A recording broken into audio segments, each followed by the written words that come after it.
શું નામ છે તમારું? પટેલ લેવલ. અચ્છા, ક્યાંથી આવો છો? ભરૂચથી. અચ્છા, શું સમસ્યા હતી?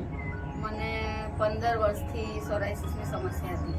અચ્છા, તો સોરાયસિસ થયો પછી તમે શું શું કર્યું અત્યાર સુધી? અત્યાર સુધી તો ઘણા બધા સ્કિન સ્પેશિયાલિસ્ટને બધા બોને બતાવ્યું, પણ જળમૂળમાંથી નથી મળ્યું ક્યારેય.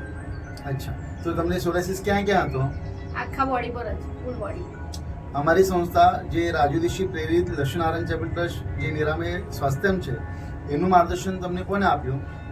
ઇન્સ્ટાગ્રામ પરથી લીધું હતું. ઇન્સ્ટાગ્રામમાંથી તમે હા. લીધું હતું? હા, ત્યાર પછી કોલ કર્યો અને ત્યાર પછી પણ મનમાં એવું થતું હતું કે કદાચ આ તો બહુ ટ્રાય કર્યો, હવે નહીં મટે, એટલે પણ તમારી સંસ્થામાંથી જ એક કોલ આવ્યો હતો કે ખાલી એક વખત બતાવી જુઓ એમ.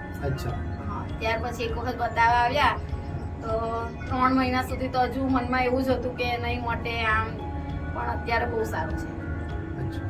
તો હવે તમે કોર્સ પૂરો કર્યો છે, હા તમારા શરીર હવે કમ્પ્લીટલી સોરાયસિસ મુક્ત થયા છો, હા હા તમને સ્વસ્થ અને મસ્ત લાગી રહ્યું છે. હા હા.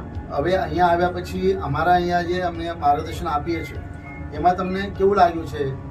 માર્ગદર્શન તો તમારા તરફથી ખૂબ જ સરસ મળે છે અને હું તો એવું જ કહીશ કે જે પણ આ સમસ્યાથી પીડાતા હોય એ લોકોએ ચોક્કસ એક વખત અહીંયા આવવું જ જોઈએ એમ.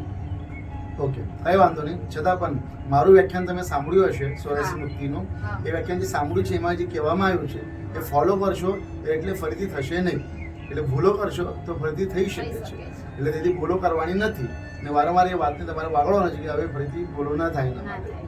અને જે આજીવન જે વસ્તુ તમે ફોલો કરવાની કહી છે, લગાડવાનું, નાવાનું, ધોવાનું જેવી વસ્તુ મેં કહી છે એ તમારે સ્ટ્રિક્ટલી સિરિયસલી ફોલો કરશો એટલે બીજી વાર સોરાયસિસ તમારા તરફ આવશે પણ નહીં. હા. તો આજના દિવસે અમારા તરફથી શુભેચ્છા આપીએ છીએ. તમે સદા સ્વસ્થ રહો, મસ્ત રહો.